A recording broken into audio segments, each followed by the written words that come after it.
시청자 여러분 안녕하십니까? 일자리 한라인 시작합니다. 공기업 중에는요, 신의 직장이라고 불리는 곳이 유난히 많습니다. 안정성이나 복지 면에서 좋은 곳이 많기 때문인데 이 좋은 곳에 들어가려면 경쟁률도 굉장히 높고요. 넘어야 할 큰 산이 있습니다. 바로 NCS인데 그 NCS 지난 시간부터 잘 준비하실 수 있도록 저희가 가이드를 제시해드리고 있거든요. 오늘도 끝까지 함께해 주시기 바랍니다. 두 분 함께합니다. 안녕하세요. 반갑습니다. 안녕하십니까. 한 분 한 분 인사 부탁드립니다. 네, 최근에 이렇게 경기가 불안할수록 여러분들의 커리어 관리는 더욱더 불안하실 겁니다. 그래서 여러분들의 커리어 관리를 위해서 저도 역시 불철주야로 뛰고 있는데요. 여러분들의 능력 관리 함께 하도록 하겠습니다. 차연입니다. 반갑습니다. 네, 차윤 대표님 환영합니다. 오늘도 자세한 말씀 부탁드리겠고요. 대표님 인사해 주세요. 네, 안녕하십니까. 저 또한 불철주야. 여러분들의 취업을 위해서 열심히 노력하고 있는 취업 스피치의 안정용입니다. 만나서 반갑습니다. 반갑습니다. 자, 오늘도 두 분과 함께 NCS를 알아볼 텐데 그 이전에 우리가 전반적인 지금 시장 분위기부터 좀 살펴볼게요.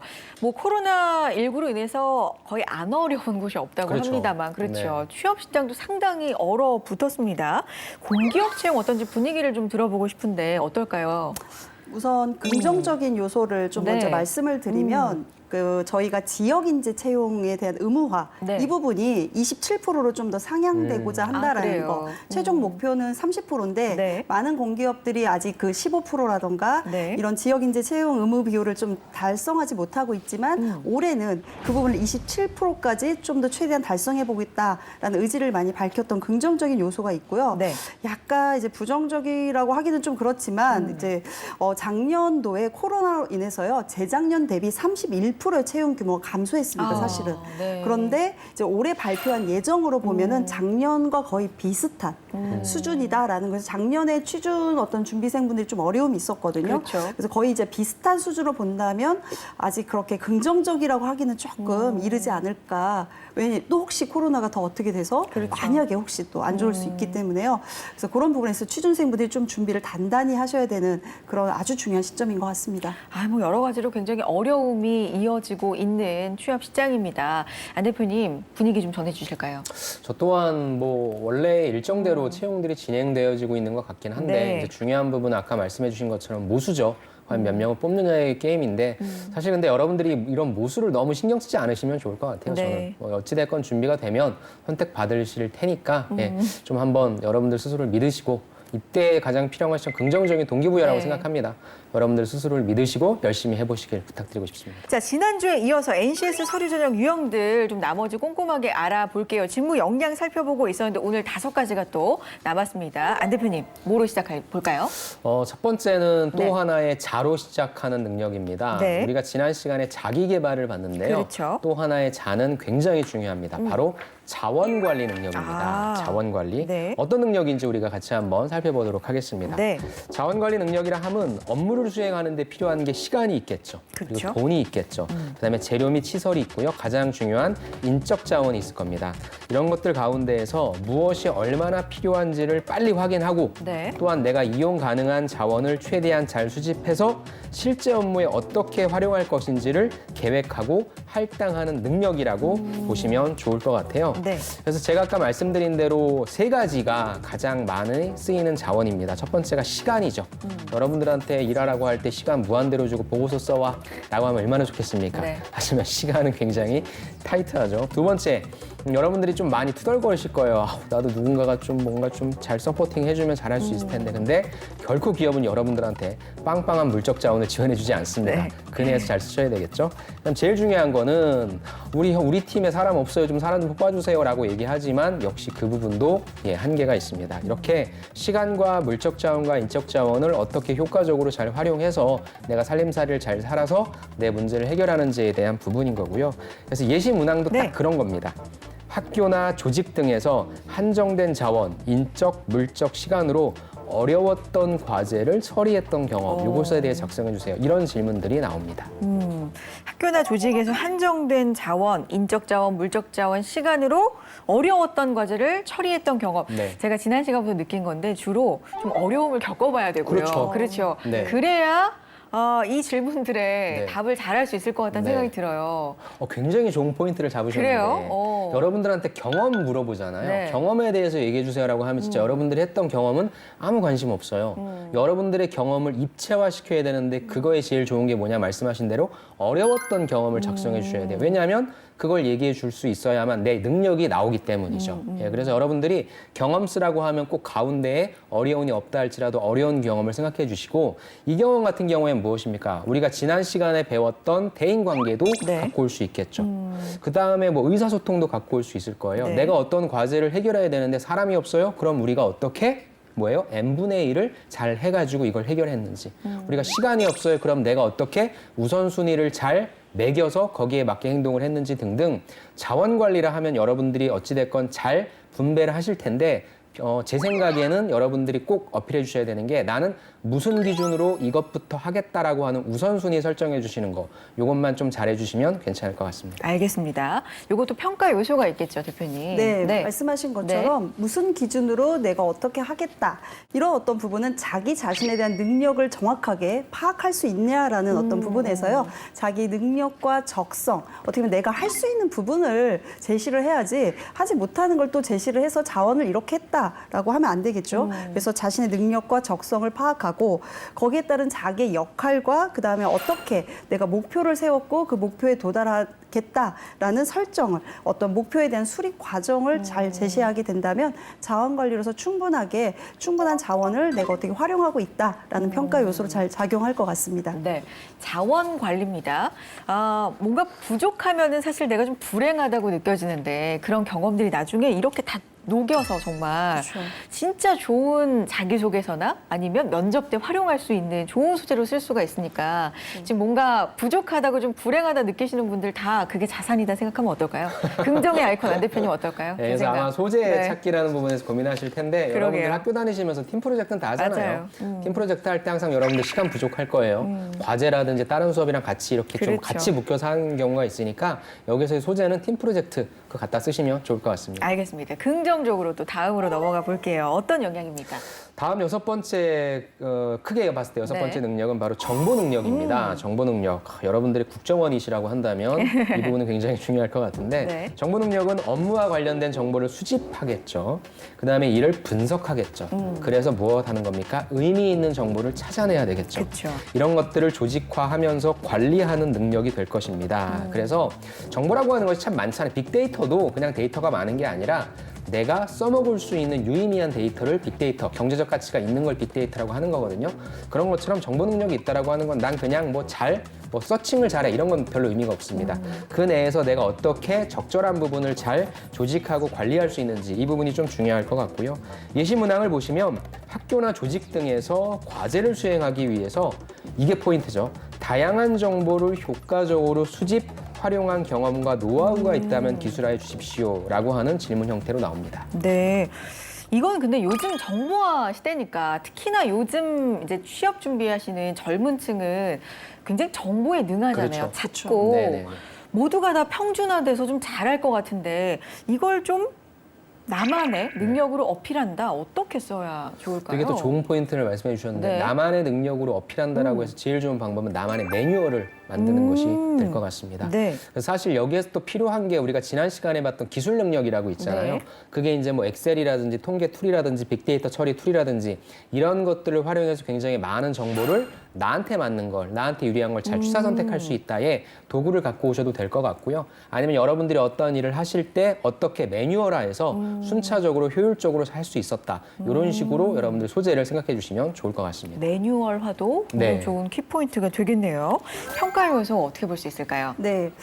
모든 그 능력들의 네. 가장 핵심이 되는 단어인데요. 목표라는 게 계속 저는 말씀을 드리고 싶어요. 네. 그러니까 자원 관리를 해야 했던 목표가 무엇인지 그걸 정확하게 제시하고 그거에 따른 수집이라던가 분류라던가 분석 이런 어떤 세 가지의 툴에 대해서 내가 어떻게 자원을 수집하고 분류하고 분석했다라는 부분을 목표에 맞도록 제시를 한다라면 충분한 평가에서 긍정적인 점수를 얻을 수 있을 것 같습니다. 목표가 뭔지를 잘 명확하게 정확하게 그쵸. 생각을 하고 그거를 중심으로 잡고 잃지 않아야 되겠네요. 왜냐하면 더군다나 정보화시기 네. 때문에 많은 정보가 있어 내가 많이 그렇죠. 취득했다. 이건 의미가 없다라는 거죠. 그러니까 어떠한 정보를 효율적으로 어떻게 내가 수집을 했는지 그런 과정들이 중요할 것 같습니다. 알겠습니다. 염두에 두셔야 될 것 같고요. 다음 능력 넘어가 볼게요. 다음은 조직이해 능력입니다. 네. 예, 이 부분은 어떤 능력인지 먼저 정의부터 살펴보시면요. 네. 업무를 원활하게 수행하기 위해서 국제적인 추세까지 포함해서 여러분들이 지원하시는 조직의 체제와 경영에 대해서 이해하는 능력이라고 하고요. 여러분들이 많이 접하시는 뭐예요? 기업 분석에 관련된 내용이라고 보시면 좋을 것 같습니다. 네. 이 부분은 경영이해 능력과 업무이해 능력이 될 수 있고요. 실질적인 예시를 보시면 우리 땡땡 기관의 존재 이유 및 핵심 역할이 무엇인지 설명하시오 라고 해서 여러분들이 지원하신 조직에 있어서 묻는 질문이 있고요. 아니면 여러분들이 아까 제가 말씀드렸던 어떤 사회성이라고 하는 부분에 있어서 있는지에 대해서 조직 생활이 가능한지에 대해서 묻는 질문도 있습니다. 근데 제가 여기서 여러분들한테 좀 말씀드리고 싶은 네. 게 뭐냐면 다른 능력들이 나에 대해서 묻고 있는 거예요. 너 여태까지 뭐 했어? 그쵸. 뭐 갖고 있니? 근데 하나 정도는 뭘 물어볼 수 있냐면 너 그런데 우리 회사 들어오고 싶다며 우리 회사에 대해서 얼마만큼 조사했니? 우리 회사에 조사하니까 너랑 어떤 부분에 대해서 맞니? 라는 부분입니다. 취업에 대해서 묻고 있는 건 두 가지예요. 여러분들에 대한 스토리를 하나 묻고요. 네. 회사에 대한 스토리를 묻습니다. 그래서 조직의 능력이 나오면 내가 이 기업에 대해서 얼마만큼 깊이 있게 분석했는지를 한번 보여주자. 그렇게 해서 연관성을 조금 만들어내시는 연습을 해주시면 좋을 것 같고요. 네. 여러분들이 걱정 많이 하시는 건 이게 과연 정답인가? 라고 하는 부분인데 정답이 아니어도 돼요. 정답은 아니어도 되는데 대신에 평가자들이 보셨을 때는 얼마만큼의 시간을 좀 투여해서 네. 얼마만큼의 깊이 있는 분석을 했는지 그 노력을 좀 보시는 것 같습니다. 그래서 네. 이런 질문이 나오면 네. 저는 너무 꼭 정답을 맞추려고 한다라기보단 나만의 관점에서 이 조직을 어떻게 이해하고 어떻게 솔루션을 도출하려고 하고 내가 들어가서 어떤 역할을 하려고 하는지 등 회사를 위해서 조금 시간을 쓰시자. 그런 것들을 조금 투여시키자라는 말씀을 좀 드리고 싶습니다. 네, 이렇게 오늘 알아볼 5가지 핵심 역량 중에서 지금 3가지 알아봤습니다. NCS 준비하시는 분들 앞으로 준비함에 있어서 전체적인 가이드가 중요하게 될 수 있을 것 같아요. 끝까지 함께해 주시기 바랍니다. 여러분, 혹시 K무브스쿨 아시나요? 바로 산업인력공단과 학교가 힘을 합쳐 운영하는 해외 취업 연수 사업인데요. 많은 학교에서 이 해외 취업 연수 사업인 K무브스쿨을 운영 중입니다. 그중에서 한양여자대학교의 싱가포르 호텔 취업 연수 과정이 2019년도 해외 취업 연수 사업 평가에서 A등급 우수 과정으로 최종 선정됐다고 합니다. 이 과정은 산업인력공단이 외부 위탁기관에 의뢰해 기관장 리더십과 인적 물적 자원 그리고 연수생 관리와 운영 등을 평가하는 연수 수행 능력과 취업률, 중도 탈락률 등 연수 성과 자료와 실사를 통해 평가되는데요. 그 결과 한양여대는 싱가포르 과정에서 6년 연속 우수 과정에 선정된 거죠. 그만큼 믿을 만한 해외 취업 연수 사업이라는 거겠죠? 우수 과정 선정 시 운영 예산 지원이 추가되어 안정적 운영이 가능하고 또 우수 기관 선정 시 추가 연수 과정 지원에 가점을 받는 혜택도 받게 되니 학교도 좋고 학생들도 성공적인 해외 취업이 가능하니까요. 그야말로 일석이조네요. 한양여대의 싱가포르 호텔 취업 연수 과정은 전체 연수 과정이 순수 국내 교육으로 이루어지며 호텔 서비스를 중심으로 객실과 식음료 등 직무교육과 원어민 교수진들의 호텔 실무 외국어, 생활 언어 등 다채롭게 구성되고 있다고 합니다. 이 과정은 약 6개월간 직무 어학 수업을 진행한 후 싱가포르 5성급 체인 호텔 리조트에 정규직으로 취업하게 되는 글로벌 역량 강화 프로그램입니다. 학교마다 이런 K무브스쿨을 운영 중이니 한번 찾아보시고 해외 취업에 꿈이 있는 학생들이라면 지원해보셔도 좋지 않을까요? 네, 일자리 한라인 함께하고 계시고요. 지난 시간에 이어서 NCS에 대해서 전반적인 가이드를 좀 드리기 위해서 저희가 이야기를 좀 나누고 있는데 NCS가 이제 도입된 지도 한 7년 정도 되는 것 같아요. 사실 처음에 도입이 될 때는 무분별한 스펙 쌓기를 네. 좀 지향해 보고자 맞습니다. 그런 좋은 취지가 있었고요. 실제로도 그런 좋은 평가를 받고 있는데 우리 취업 준비생들 입장에서는 약간의 부담이 되고 있는 것도 사실인데 좀 얘기를 나누다 보니까 너무 부담으로만 생각하지 말고 전략을 좀 잘 짜보면 좋을 것 같다라는 생각도 하게 돼요. 이게 지금은 공공기관이나 공기업만이 아니라 일부 사기업에서도 도입을 하고 있다고 들었는데 어떻습니까, 대표님? 실질적으로 저는 NCS 채용 제도 저는 좀 많이 더 넓어져야 된다고 생각합니다. 네. 진짜 아무것도 보지 않고 가지고 있는 직무 역량만을 보고 그렇죠. 판단하는 부분이기 때문에 그래서 말씀하신 대로 사기업 쪽에서도 조금씩 늘어나고 있고요. 특히나 IT 직무, 소프트웨어 개발 직무 같은 경우에는 정말 블라인드로 이루어지고 있다라고 해도 과언이 아닐 만큼 좀 많이 퍼져나가고 있고 실제 이제 사기업에서의 자기소개서 항목이나 면접 질문도 쓸데없는 거 묻지 않고 저희가 다루고 있는 10가지 기초 항목에서 파생된 문제들이 나오고 있으니까 비단 공기업뿐만 아니라 사기업 쪽도 여러분들이 이 NCS를 잘 적용하실 수 있다라고 판단해 주시면 좋을 것 같습니다. 그래요. 요즘 정말 취업 시장의 전반적인 트렌드를 보면은 직무 능력 위주로 그렇죠. 보는 거는 꽤 됐고요. 네. 그리고 그래서 조금은 경영 위주로 사실 좀 많이 찾지 않습니까? 그렇죠. 신입보다는 그렇기 때문에 직무 능력 위주로 우리가 준비를 하는 것도 좋을 것 같고요. 사기업에서도 이런 면에서 준비할 때 NCS 필요하겠죠. 네, 그래서 네. 우리 고용노동부나 산업일공단에서 매해마다요 네. 블라인드 채용 우수 사례 이런 아. 어떤 평가를 해서 네. 이제 그런 뭐 평가에 우수한 기업들을 좀 소개하는 자료들이 네. 있더라고요. 그래서 보면은 롯데라던가 슬로우워크라던가 서울보증보험, 넥센과 같은 이런 사기업들이 이제 NCS를 도입해서 적용을 하고 있다라는 평가 우수 사례로 나와 있습니다. 네. 이처럼 이제 하나씩 기업들이 이렇게 움직임은 있다라는 거에서 긍정적으로 우리가 볼 수 있을 것 같고요. 결국은 아까 IT 분야 같은 경우는 NCS 적용이 좀 잘 되고 있다라는 것은 그만큼 그 사업이 그 직무가 상당히 어떤 경제적 성과를 높이고 있기 때문에 능력 위주로 가고 있지 않을까라는 거에서 우리나라에서 많은 이게 능력자들이 많이 개발될 수 있도록 경영의 네. 환경이 좀 좋아졌으면 좋겠다라는 생각이 듭니다. 그러네요. 채용 과정에서도 이렇게 직무 능력자들을 좀 모집을 네. 하고 있기 때문에 알겠습니다. 자, 계속해서 능력 이야기 좀 해보겠습니다. 다음 어떤 부분 살펴볼까요? 네, 다음으로 볼 역량은 네. 역량이라고 표현하기보다는 가장 중요한 자질이라고 좀 생각하는데요. 네. 바로 직업윤리라고 하는 부분입니다.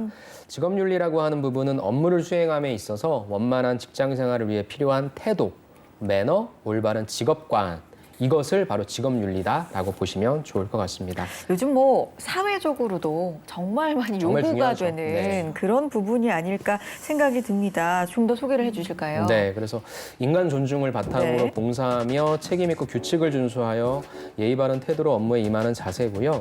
세부 평가 요소는 뭐 봉사 정신, 책임 의식 이런 것들이 있는데 저는 올해의 가장 큰 화두로서 기업의 경영에 있어 제일 중요한 키워드가 ESG라고 생각합니다. 그래서 환경과 사회와 지배 구조라고 하는 부분인데요. 특히나 이 직업윤리라고 하는 부분은 우리가 사회적인 부분, 그 다음에 지배 구조라고 하는 부분에서 좀 연관시킬 수 있을 것 같아요. 근데 공공기관 같은 경우에는 공기업 채용 특히나 이 직업윤리에 대해서 꼭 묻고 있습니다. 그래서 네. 여러분들이 이거에 대해서 좀 대비해 놓는 게 필요할 것 같고요. 네. 실질적으로 질문화된 형태를 보면 자신의 개인적인 목표보다는 자신이 속한 팀이나 집단 전체의 목표를 우선적으로 여기면서 행동했던 경험에 대해서 작성하라라고 해서 나보다는 조직 쪽으로 그렇죠. 좀 약간 이타적인 그런 부분으로 좀 가는 그런 질문이 있고요. 네. 그 다음에 또 하나의 질문은 뭐 직장인으로서 직업윤리가 왜 필요한지 자신의 가치관을 중심으로 설명해라 라고 하는 이런 두 가지 정도의 질문이 있습니다. 네. 사실 직업윤리는 어떻게 만드느냐에 따라 다양한 형태가 있을 수 있는데 여기서는 여러분들이 얼마만큼의 좀 도덕적인 사람이고 여러분들의 가치관이 올바로 된 사람인지에 대해서 묻는데 사실 이거는 여러분들의 좀 가치관이 되게 못됐어요. 이런 분은 없잖아요. 그렇죠. 그래서 소재를 조금 저는 발굴하시는 게 필요할 것 같고 여기엔 나오지 않았지만 저는 여러분들이 원칙을 그래도 조금 준수하려고 하는 그런 모습을 보여주시는 게 좋을 것 같아요. 물론 원칙을 준수할래, 효율성을 추구할래라고 하는 질문에서 어떤 걸 선택하느냐가 정답이란 건 아닙니다. 하지만 공공기관이지 않습니까? 그리고 저는 처음 신입으로 들어가시는 분들은 어떤 무엇인가 뭐 현실 세계에 있어서의 뭐 이런 찌든 때 이런 것들이라기보다는 나만의 원칙을 세우고 그거에 맞게 굴하지 않고 나아가는 게 좀 필요할 것 같습니다. 그래서 네. 저는 그러한 소재로서 여러분들이 조금 한번 발굴해 보시는 게 필요할 것 같습니다. 그래요. 사회적으로도 많이 요구가 되고 있는 능력, 역량이고요. 꼭 필수적인 요소라고 할 수 있는데 이런 부분도 저는 좀 궁금해지거든요. 여러 가지 분야가 있지 않습니까? 네네. 예를 들면은 좀 더 사회 복지와 관련된 기업이나 조직이라면 이타성을 좀 더 강조해야 될 것 같고 네. 어떤 돈이나 자산 쪽과 관련된 공공기관이라면 청렴이라든지 이런 쪽을 좀 더 강조하면 어떨까 싶은데 이런 것도 좀 맞춰서 공략할 필요가 있을까요? 네, 뭐 저는 그렇게 맞춘다고 하면 더 좋긴 하겠죠. 근데 이제 중요한 거는 그렇게 맞췄을 때 소재라고 하는 부분이니까 그렇죠. 여러분들이 만약에 그런 소재가 없으시다면 직업윤리만큼은 조금 브로드하게 저는 가셔도 좋을 것 같은데 네. 대신에 원칙은 좀 지키자. 원칙은. 그 틀 내에서만 좀 움직여주시면 좋을 것 같습니다. 알겠습니다. 평가 요소 한번 들어볼게요. 네, 두 가지로 좀 말씀을 드릴 수 있을 것 네. 같아요. 우선은 직장 생활에 대한 여러분들이 제시를 통해서 직업 윤리를 표현할 수 있을 것 같은데요. 근로자로서 지켜야 할 기본적인 도덕적인 어떤 업무 태도. 뭐 예를 들어서 저희 회사 직원 같은 경우는 항상 10분에 15분 전에 항상 옵니다. 그리고 이제 본인이 해야 되는 뭐 청소가 있고 본인의 자리에 어떤 여러 가지 준비 사항들을 하고 그러니까 저희 이제 출근 시간 9시면 9시에 자리에 앉습니다. 그러니까 이걸 제가 2년 반 정도의 지금 근로 기간을 갖고 있는데 항상 그렇게 해요. 와. 그러니까 그걸 봤을 때 자기만의 원칙이 있는 것 같았어요. 그러니까 물론 뭐 사업주로서는 뭐 일찍 오니까 네. 좋다 이런 개념보다는 자기만의 업무 태도를 그렇게 균일하게 항상 지키려고 하는 그 자세를 보고서 저 역시도 아, 이 친구에게 뭔가 좀 더 잘 해줄 수 있는 네. 어떤 근로자에 대한 혜택을 좀 줄 수 있는 게 없을까 하는 마음이 생긴다라는 거에서 아, 직업 윤리적인 부분은 상당히 좋은 점수를 주고 싶은 사례인데요. 이런 직장 생활에 대한 어떤 업무 태도 이런 부분들을 여러분이 잘 제시하면 뭐 사서로운 거잖아요. 이런 것도요. 그렇죠. 좋을 것 같고요. 두 번째는 공동체 생활에 대한 부분들을 제시했을 때 평가 요소로서 또 좋은 평가를 받을 수 있을 텐데요. 타인을 배려하고 규범을 지키려고 하면서 언행적인 어떤 자세를 취하는 거. 그러니까 뭐 내가 어떤 욕심이 있어서 이걸 더 하기보다는 나보다는 이 사람이 더 좋을 것 같아서 이 사람의 어떤 능력이 좀 더 좋을 것 같아서 그 사람이 양보한다라던가 이런 어떤 부분들을 잘 제시함으로써 아, 이 사람은 규범을 잘 지키고 타인을 존중하는구나라는 어떤 부분에서 직업윤리적 평가를 잘 받을 수 있겠습니다. 아, 그렇군요. 직업윤리에 있어서는 또 그런 부분을 염두를 해두고 준비를 해보셔야 될 것 같고요. 10가지 중에 이제 대망의 마지막입니다. 어떤 네. 능력입니까? 마지막은 네. 수리 능력입니다. 수리 능력. 예, 수리 능력은 딱 들어도 이제 수학 관련된 숫자. 네, 네. 맞습니다. 어떤 내용인지 한번 살펴보도록 네. 하겠습니다. 업무를 수행함에 있어서 사칙연산, 그다음에 이제 기업에서 많이 쓰는 통계나 확률 네. 이런 것에 관련된 의미를 정확하게 이해하고 이를 업무에 적용하는 능력입니다. 그래서 사칙연산을 못 하시는 분들은 안 계시겠죠. 그래서 이것보다는 아까 말씀드린 대로 여러분들이 평균, 그래서 통계 같은 걸 좀 중요하고요. 확률과 같은 이런 부분들 필요합니다. 네. 그래서 예시문항을 보시면 일상생활을 하면서 오류나 실수의 상황을 수리적 사고 능력을 통해서 해결해서 좋은 성과를 창출한 경험을 좀 얘기해 달라라고 하는 부분입니다. 이거는 좀 언뜻 들으면 좀 이해가 어려울 것 같은데, 어려워요. 예, 네. 이거는 그러니까 사칙연산이니까 여러분들이 아르바이트를 하거나 뭐 이렇게 되면은 뭐 사람의 수를 계속 만난다라고 하거나 네. 아니면 어떤 문서를 작업하거나 할 때 어떤 숫자가 나올 거예요. 네. 근데 이런 거에 있어서 조금 더 효율적으로, 그러니까 꼭 실수를 하지 않아도 됩니다. 이 일을 조금 더 빠르게 할 수 있기 위해서 내가 어떻게 좀 계산을 해봤다라든가 이렇게 좀 수치화시킬 수 있을 겁니다. 그래서 여기 나와 있는 어떠한 값들의 통계값들에 대한 평균이나 이런 확률들을 보고 내가 이렇게 좀 조정했더니 조금 더 나아졌다라고 하는 부분으로서 하고요. 수리 능력 같은 경우는 사실상 많은 질문들이 나오진 않아요. 이 부분은 여러분들이 어려워하는 NCS 필기고사에서 좀 많이 문제가 되고 있으니까 이거에 대한 부담감은 조금 내려놓으시고 예, 제가 말씀드린 그런 소재로서 생각해 주시면 좋을 것 같습니다. 딱 들었을 때도 이거 좀 난해한데라고 생각했는데 그렇죠. 네. 약간은 부담을 내려놓으시고 네네. 생각을 해보셔도 좋을 것 같다라고 또 말씀해 주셨고요. 평가 요소 있겠죠? 네. 네. 우선은 뭐 말씀 중에 다 나왔습니다만 간단한 통계 기법을 활용한다라던가 그 통계 결과에 대해서 검토를 해본다라던가 좀 막막할 수 있을 것 같아서 좀 추가적으로 말씀을 드린다면 만약에 내가 편의점에서 아르바이트를 했는데 이때 매출에 대한 어떤 부분들의 숫자적인 어떤 부분들을 확인해 보니 매출이 좀 저조해서 이 부분을 좀 검토해서 뭐 점장에게 얘기를 해줬다라던가 이런 부분들을 뭐 우리가 표현을 한다면 아, 수리적인 능력이 출중하구나라는 어떤 부분에서 평가 요소를 받지 않을까 싶습니다. 그래서 네. 통계 기법과 검토를 통한 본인의 어떤 이 추이를 좀 보려고 하는 능력 이런 것들을 표현할 수 있을 것 같습니다. 네. 자, 이렇게 2주에 걸쳐서 10가지 NCS 능력들 살펴봤습니다. 평가 요소까지도 저희가 말씀을 드려서 염두에 두시고 준비를 하실 사항들 이제 정리가 좀 되셨을 것 같은데 정리를 해주시면서 어떤 부분에 좀 유의를 하셔야 되는지 특히나 현장에서 보시면서 이런 부분을 많이 어렵게 생각하시고 좀 실수를 하시더라 조언의 말씀도 덧붙여주면 좋을 것 같아요. 네.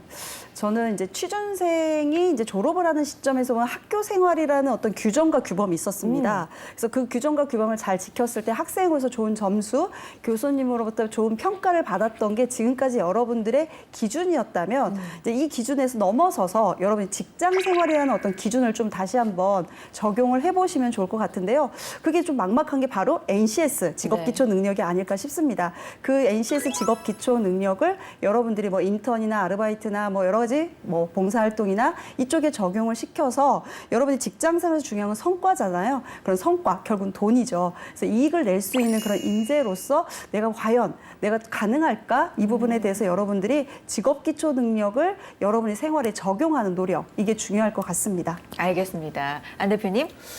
저는 여러분들이 이제 10가지 경험을 사실 좀 준비를 해놔야 되는 거잖아요. 근데 이제 아까 뭐 얘기 중에도 나왔지만 경력자분들도 이쪽 시장에 뛰어들고 있어서 여러분들이 좀 많이 위축돼 있는 게 사실일 것 같습니다. 네.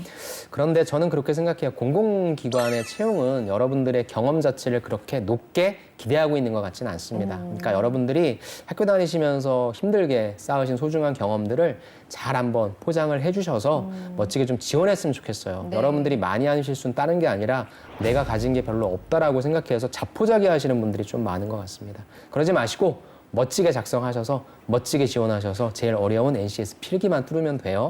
그러니까 한번 경험 잘 작성해 보시는 거 부탁드리고 싶습니다. 아, 역시 긍정의 마인드로 자신감을 불어넣어 주셨습니다. 가진 게 많으십니다. 잘 한번 생각을 해보시고 꼼꼼하게 준비해 보시면 분명히 좋은 결과 있을 거예요. 안정현 대표님, 차현희 대표님과 여기서 인사 나누겠습니다. 말씀 고맙습니다. 감사합니다. 네, 일자리 한라인 오늘 저희가 준비한 내용 여기까지고요. 다음 시간에도 알찬 내용 가지고 인사드릴게요. 함께해 주신 여러분 고맙습니다.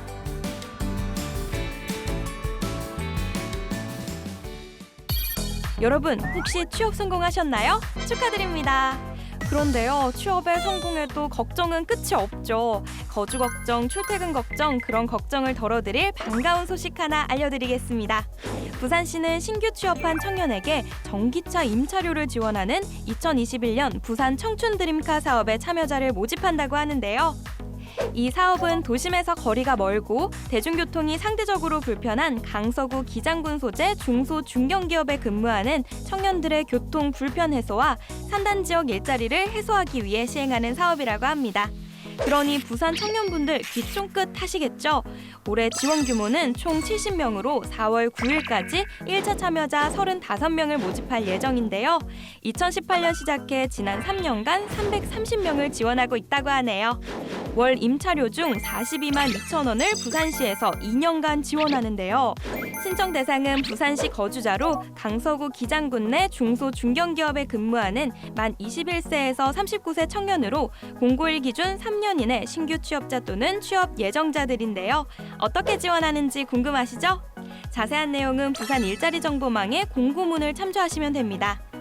게다가 부산 청춘 드림카 참여자의 91%가 재직 유지하고 있다는 점에서 기업 재직 청년의 통근 애로 해소, 산업단지 지역 고용 유지 및 일자리 해소에 큰 도움이 되고 있다니 더 반가운 소식입니다. 일자리 한라인 다음 주에도 더 알찬 정보들 들고 오겠습니다.